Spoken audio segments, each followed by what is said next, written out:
I think it's so interesting because on the one hand we hear sometimes apologetic rhetoric about, unlike the Bible, every copy of the Quran around the world is the same, and you've given some examples from Africa which show it's not exactly the case.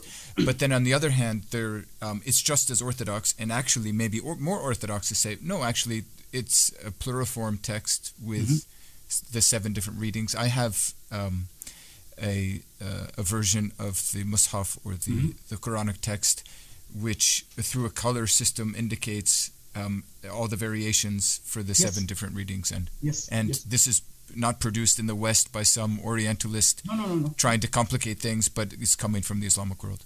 No, I 100% agree with you, and I really think this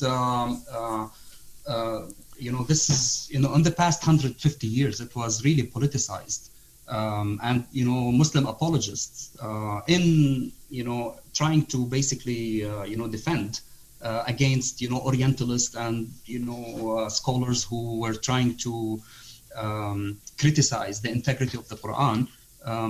I think they I don't want to say they were not saying things that did not exist in the tradition, but I think they were cherry picking in some of the arguments from the tradition, and they were not really explaining how the whole notion of the variant readings or preservation of the Quranic text evolved over time. And it was just like as if it was a static notion that the Quran,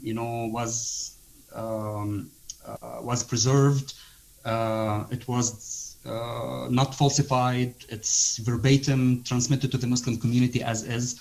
And regardless of how minuscule these variations are from one codex to another, they exist.